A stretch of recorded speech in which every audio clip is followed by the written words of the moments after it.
Hello children. In previous lecture we discussed about chapter number 1 in civics. The name of the chapter is what is democracy, why democracy. हमने discuss करा था democracy के बारे में। उसमें मैंने democracy को अपने डिफाइन किया था, साथ ही मैंने पाकिस्तान का एक एग्जांपल लिया था कि जनरल परवेज मुशर्रफ जब राज रहा है पाकिस्तान में, तो पाकिस्तान एक डेमोक्रेटिक कंट्री नहीं कहलाती है, क्योंकि डेमोक्रेटिक कंट्री का जो पहला रूल होता है, जो पहला फीचर होता है, वो फीचर ये होता है कि जो गवर्नमेंट है, गवर्नमेंट का जो हेड है, उसको पब्लिक चुनती है, इलेक्टेड बाय पीपल। आप देखते हैं democracy is a form of government in which the rulers are elected by people, यानी उसे पीपल्स द्वारा चुना जाना चाहिए, जो कि जनरल परवेज मुशर्रफ पीपल्स के द्वारा चुने गए नहीं थे, इसलिए उसे हम डेमोक्रेटिक कंट्री नहीं कहलाते हैं। तो ये एग्जाम्पल आपको इसलिए दिया गया क्योंकि आप पहला फीचर जान सके डेमोक्रेसी का। तो ये पहला फीचर्स था, यानी लीडर इलेक्टेड बाय पीपल्स। ठीक है, हालांकि अब पाकिस्तान डेमोक्रेटिक कंट्री बन चुका है, क्योंकि वहाँ जो लीडर हैं अब उन्हें जनता, इमरान खान को जनता चुनी है, तो वो डेमोक्रेटिक कंट्री बन गया। लेकिन मैं एक एग्जांपल समझाना चाह रहा था कि जनरल परवेज मुशर्रफ का जब वहाँ राज रहा है, तो पाकिस्तान एक डेमोक्रेटिक कंट्री नहीं कहलाती है। क्लियर? तो आपने पहला फीचर समझ लिया डेमोक्रेसी का। आपके क्वेश्चंस भी बनते हैं फीचर्स के ऊपर, right all the features of democracy. तो ये पहला फीचर्स आपने देख लिया। आइए अब आगे चैप्टर को, लेक्चर को ले चलते हैं और देखते हैं सेकंड फीचर क्या है। तो सेकंड फीचर क्या होता है? Free and fair electoral competition, यानी इलेक्शन जो होना चाहिए वो फ्री एंड फेयर होना चाहिए। इस फीचर को समझने के लिए भी हम दो एग्जांपल्स लेते हैं, दो कंट्री के एग्जांपल्स को। एक है आपका चाइना और दूसरा है आपका मैक्सिको। दो एग्जाम्पल के द्वारा हम डेमोक्रेसी के इस फीचर्स को समझते हैं।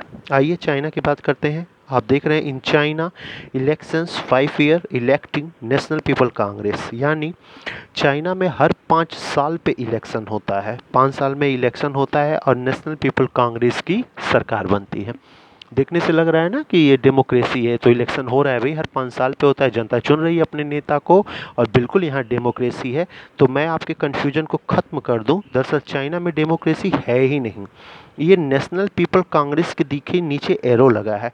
To be a part of it a candidate needs the approved of the Chinese communist party. बस ब्रेक हो गया यहीं पे।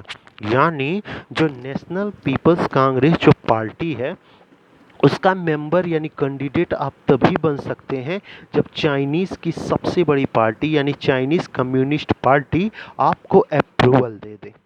क्लियर? अगर आपको अप्रूवल नहीं मिलता तो ना ही आप इलेक्शन में पार्टिसिपेट कर पाएंगे, और जीतना तो बहुत दूर की बात है, जब पार्टिसिपेट ही नहीं कर पाएंगे तो जीतने हारने का तो सवाल ही नहीं बनता। यानी जिन्हें चाइनीज़ कम्युनिस्ट पार्टी कहे वही इलेक्टेड होता है नेशनल पीपल कांग्रेस में, और उसी की गवर्नमेंट फॉर्म होती है।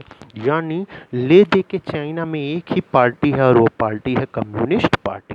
सिंपल मैं कहूँ इंडिया में, कि इंडिया में जो भाजपा से अप्रूवल लेगा वही गवर्नमेंट फॉर्म करेगा, दूसरा जिसे भाजपा कहे वही गवर्नमेंट फॉर्म करेगा। तो दोनों बात तो एक ही है।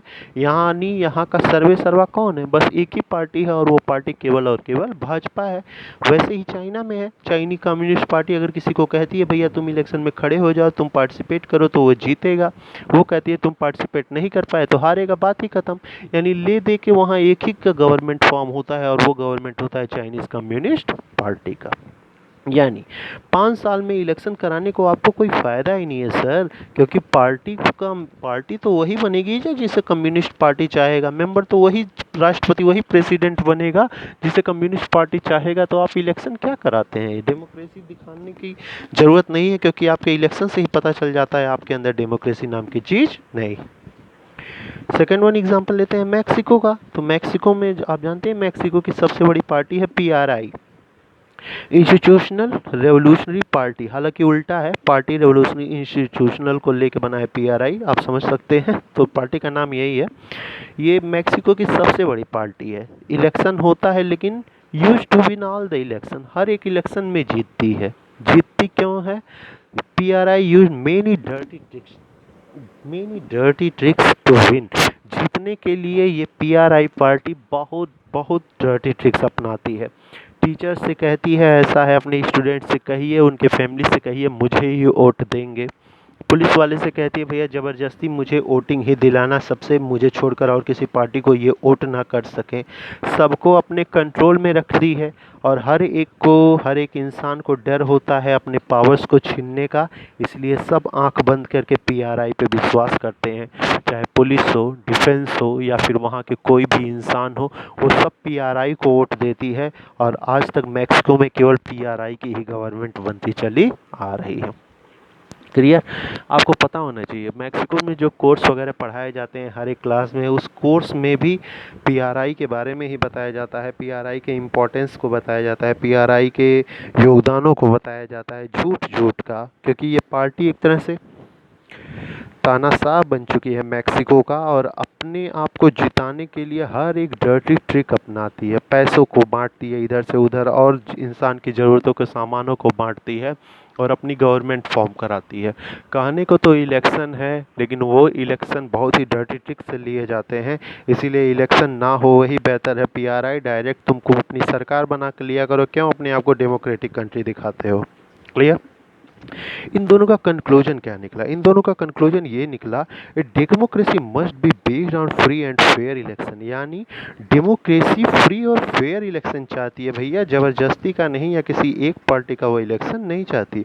Where those currently in power have a fair chance of losing. हाँ, यानी वर्तमान में अगर प्रेजेंट में कोई पावर में है तो आगे जाके वो पावर में ना रहे, उसके अगेंस्ट वाला पावर में आ जाए, फिर चेंज हो फिर अगेंस्ट वाला पावर में आ जाए, फिर चेंज हो फिर अगेंस्ट वाला पावरफुल में आ जाए। चाइना में क्या है? हमेशा कम्युनिस्ट पार्टी का राज है। मैक्सिमम क्या है? हमेशा पीआरआई पार्टी का राज है। तो कहाँ यहाँ डेमोक्रेसी का तो दूसरा फीचर यहाँ फॉलो ही नहीं हो रहा है। अब इंडिया का मैं एग्जाम्पल लूँ, कभी कांग्रेस का राज था, मनमोहन सिंह प्राइम मिनिस्टर थे, कांग्रेस हट गया तो भाजपा का शासन आ गया, हो सकता है आगे फिर भाजपा हटे फिर कांग्रेस आए, हो सकता है कांग्रेस हटे तो सपा आ जाए, हो सके सपा हटे तो बसपा आ जाए यानी बीएसपी आ जाए, यानी समय समय पे पार्टी चेंज होती है, वो लूज जो विन होता है आगे जाके लूज होता है। ऐसी चीज़ें जहाँ होती हैं जिस देश में, वो हाँ है डेमोक्रेसी, और वो सेकेंड फीचर है डेमोक्रेसी का जो आपके चाइना में, पाकिस्तान में और मैक्सिको में देखने को नहीं मिलता। तो आपने दो फीचर जाना डेमोक्रेसी का। पहला फीचर ये जाना कि जो इलेक्टेड गवर्नमेंट है या जो लीडर है वो पीपल्स के द्वारा इलेक्टेड होना चाहिए, पीपल्स द्वारा चुना जाना चाहिए। दूसरा आपने फीचर देखा कि जो इलेक्शन होना चाहिए वो फ्री एंड फेयर होना चाहिए, मतलब ऐसा होना चाहिए कि जो करंट में जिसकी गवर्नमेंट हो आगे जाके वो हार जाए, उसके अगेंस्ट वाले का गवर्नमेंट बने, फिर अगेंस्ट वाले का, इस प्रकार का अगर शासन चलता रहे तो वो डेमोक्रेसी का दूसरा फीचर्स होता है। क्लियर? आप शायद दो टॉपिक समझ गए, चाइना और मैक्सिको के एग्जांपल्स के लेके आपने डेमोक्रेसी के सेकंड फीचर्स को आपने समझ लिया। आइए आगे कंटिन्यू ले चलते हैं। आपका तीसरा फीचर्स देखते हैं डेमोक्रेसी का। दो फीचर्स आपने देखा, अब थर्ड फीचर देखते हैं। One person one vote one value. समझ गए होंगे मतलब क्या? एक पर्सन एक वोट और उसके वोट की एक वैल्यू होनी चाहिए। तमाम देशों का हम यहाँ एग्जांपल लेके आपको समझाएंगे। पाकिस्तान, चाइना, मैक्सिको को अगर मैं इग्नोर करूं तो कुछ और देशों के एग्जांपल्स को लेके आज हम इस डेमोक्रेसी के तीसरे फीचर्स को समझते हैं। In a democracy each adult citizen must have one vote. हाँ, किसी भी डेमोक्रेटिक कंट्री में क्या होता है, हर एक एडल्ट सिटीजन को वोट डालने का अधिकार मिलता है। एंड ईच वोट है वन वैल्यू, और हर एक वोट की एक वैल्यू होती है, उसकी वैल्यू होनी चाहिए भाई, आप उसकी वैल्यू को कम नहीं कर सकते। फ्रेंच रेवोल्यूशन होने से पहले फ्रांस में आपने देखा था, चैप्टर्स पढ़ाया था मैंने हिस्ट्री का, और उसमें आपको बताया था फ्रांस में है जो थर्ड पर्सन था उनको वोट डालने का पावर जरूर दिया गया, लेकिन उनके वोटिंग के वैल्यू को हाफ कैलकुलेट करते थे, आधा कैलकुलेट करते थे, यानी दो थर्ड पर्सन और एक फर्स्ट पर्सन का वोट बराबर होता था। एक फर्स्ट पर्सन गया उसका एक वैल्यू हो गया वोट का, लेकिन अगर एक थर्ड पर्सन गया तो उसकी वैल्यू जो होती है वोट की वो आधी होती थी, यानी दो थर्ड पर्सन को मिला के एक वैल्यू दिया जाता था उनके दो वोट का। तो इस प्रकार सोसाइटी में क्या था, इनइक्वलिटी था। जबकि थर्ड फीचर ऑफ डेमोक्रेसी कहता है भाई कि सबको, हर एडल्ट सिटीजन को वोट डालने का अधिकार है और हर एक वोट की वैल्यू वन वैल्यू होनी चाहिए, हर एक वोट वन वैल्यू के बराबर होनी चाहिए। आइए कुछ एग्जांपल्स लेते हैं कुछ देशों का जो आपकी बुक में दिए हैं। सबसे पहले बात करते हैं साउथ अरबिया की। तो अंटिल 2015 से पहले South Arabia women's did not have the right to vote. बताइए, सऊदी अरबिया में वुमेन्स को वोट डालने का अधिकार नहीं था। आप तो यहाँ एक सोसाइटी के एक पार्ट्स को ही अलग कर दिए। डेमोक्रेसी क्या, आपके यहाँ तो कुछ नहीं है, आपको तो जड़ से ही डेमोक्रेसी आपके देश में ख़त्म हो गया, क्योंकि आपने क्या किया, महिलाओं को वोट डालने का अधिकार ही नहीं दिया। जब आपने हाफ पॉपुलेशन को वोट डालने का अधिकार ही नहीं दिया, तो किस आधार पर अरबिया अपने आप को तुम डेमोक्रेटिक कंट्री कहते हो? तुम तो डेमो कंट्री करने के लायक ही नहीं हो, क्योंकि डेमोक्रेटिक कंट्री में लेडीज़ हो या जेंट्स हो, 18 ईयर्स यानी एडल्ट पर्सन को वोट डालने का अधिकार मिलना चाहिए। लेकिन आपके यहाँ लेडीज़ को वोट डालने का अधिकार नहीं मिला, तो आपके यहाँ डेमोक्रेटिक कंट्री नहीं है। सेकेंड कंट्री लेते हैं इस्टोनिया का। आपको पता होना चाहिए इस्टोनिया कभी रसियन के अंडर में था, कभी रसिया यहाँ पर राज किया था। आप रसियन रेवोल्यूशन पढ़ाया गया है आपको, तो आपको यूएसएसआर के मैंने बारे में बताया था, और यूएसएसआर का जब मैंने कंट्रीज़ को बताया था तो उसमें एस्टोनिया भी नाम लिया था। तो ये कभी रसियन का पार्ट था, इसे लिखा गया Russian minorities find it difficult to find the vote. बहुत दिक्कत थी यहाँ, वोटिंग पावर बहुत कम लोगों था, एक लिमिटेड वोटिंग पावर दिया गया है सभी को, बहुत कम लोग जाके वोट डालते हैं, इसीलिए माइनॉरिटीज़ एकदम यहाँ वोट डालते ही नहीं थे। रसिया के जो माइनॉरिटीज़ नहीं थे, जो पिछले थे बेचारे, जिन पर रसिया गवर्नमेंट ध्यान नहीं देती थी, खुद को अलग कर लिया था एस्टोनिया को लेकर, उनके यहाँ वोटिंग की पावर बहुतों से छीन लिया गया। जितने भी माइनॉरिटीज़ थे उन सबको पावर ही नहीं दिया था वोट डालने का। थर्ड वन लेते हैं फिजी का। आपने एग्जांपल अरबिया का लिया, एस्टोनिया का लिया, फिजी के लिए vote of an indigenous Fijian has none value than that of Indians Fijian. मतलब यहाँ दो वर्ड आ गया, इंडिजीनियस फिजीज और इंडियन फिजीन। ये क्या है? जैसे वेस्ट इंडीज़ को मैं ले लेता हूँ, वहाँ कुछ क्या है, कुछ वेस्ट इंडीज़ क्रिकेट टीम अगर मैं देखूँ तो उसमें कुछ ऐसे नाम होते हैं जैसे आपको लगता है ये इंडियंस है। जैसे आपने सुनील नारायण का नाम सुना होगा, क्या देखने से लग रहा है इंडियंस का है ये? तो हाँ, निश्चित तौर पे जब ब्रिटिशों का राज रहा है इंडिया और वेस्ट इंडीज़ में, तो इंडिया से उसने तमाम लेबर्स को उठाया था और वेस्ट इंडीज़ में भेज दिया काम करने के लिए, क्योंकि दोनों जगह ब्रिटिश राज रहा है, इंडिया में भी और वेस्ट इंडीज़ में भी। तो क्या किया, यहाँ से इंडियंस लेबर को उठाया और वेस्ट इंडीज़ भेज दिया अपने वर्क के लिए। जब वो वेस्ट इंडीज़ गए तो वो फैमिली वहीं बस गई और उसके आने वाले बच्चे वेस्ट इंडीजियन हो गए, वेस्ट इंडीज़ के हो गए। इन्हीं लोगों को क्या कहते हैं, इन्हीं लोग को कहते हैं इंडियन फिजियन। क्लियर? तो इनको पहले उतना वोटिंग पावर नहीं दिया गया जितना वेस्ट इंडीज़ में पहले से, यानी वेस्ट इंडीजियन इंडिजीनियस फिजीज को जो पावर दिया गया वोटिंग का, वो पावर इन लोगों को नहीं दिया गया जिनके पूर्वज किसी अन्य देश से आकर वेस्ट इंडीज में बसे थे। ठीक, तो इंडियंस फिजियन क्या होता है? जिनके पूर्वज किसी अन्य देश से जाकर दूसरे देश में बसे हो। इंडिजीनियस फिजीज क्या होता है? जो फिजी देश के ही रहने वाले लोग थे शुरू से ही। आप जानते हैं फिजी क्या है? आइसलैंड है। वैसे भी पॉपुलेशन बहुत कम है, कुछ वहीं के लोकल हैं तो कुछ बाहर से जाके कभी पूर्वज उर्वज बसे हैं, उनसे बच्चे हुए हैं।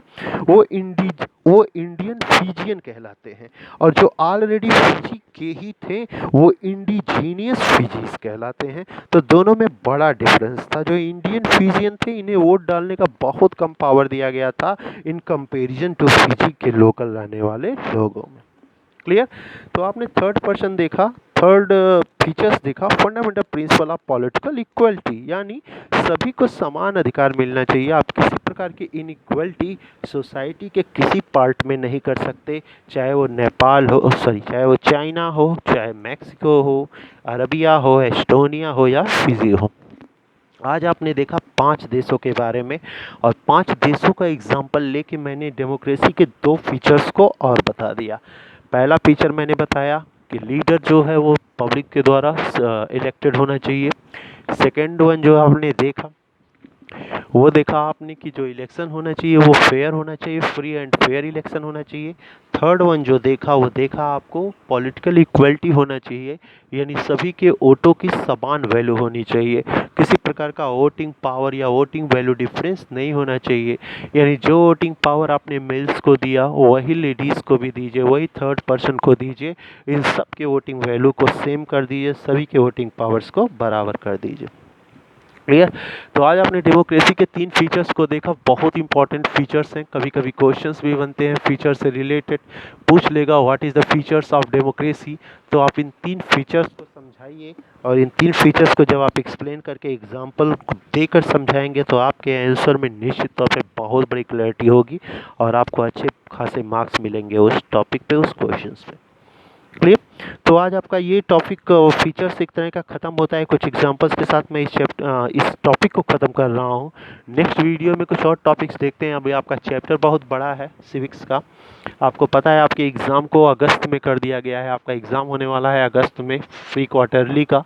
उसमें आपके सिविक्स का चैप्टर नंबर 1 आएगा, इसलिए चैप्टर 1 को जैसे मैं पढ़ा रहा हूँ वैसे आप तैयार करते भी चले जाइए, साथ साथ तैयार करिएगा तो आपके लिए बेहतर होगा। ज़्यादा कुछ समझना तो है नहीं, जो मैं समझा रहा हूँ बस उतना समझिए। अगर उतना ही आप समझ लेते हैं तो निश्चित तौर पे आप एग्ज़ाम की पूरी तैयारी कर लेंगे और आपका एग्ज़ाम बहुत अच्छे से जाएगा। आपके पास मैं क्वेश्चंस भेज रहा हूँ, उसको सॉल्व करिए। फिर मैं वही बात कहता हूँ, क्वेश्चन का आंसर अपने ओन वर्ड्स में दीजिएगा। अगर आप अपने ओन वर्ड्स में आंसर देते हैं तो निश्चित तौर पे वो बेस्ट आंसर होगा आपके क्वेश्चन का। बाकी नेक्स्ट वीडियो में आपके आगे के टॉपिक को डिस्कस करूंगा और कुछ और इसका पॉइंट समझाऊंगा। तब तक आप क्वेश्चन करिए, अपने एग्ज़ाम की तैयारी कीजिए। 2 हिस्ट्री से, 1 ज्योग्राफी से और 1 सिविक्स से, ये आपका पोर्शन है एसएसटी का। तैयारी आज ही से आप शुरू कर दीजिए, इससे एग्ज़ाम के समय तक आप पूरी तरह प्रिपेयर हो जाएंगे। तो नेक्स्ट वीडियो में मिलते हैं कुछ और पॉइंट के साथ। Okay, thank you.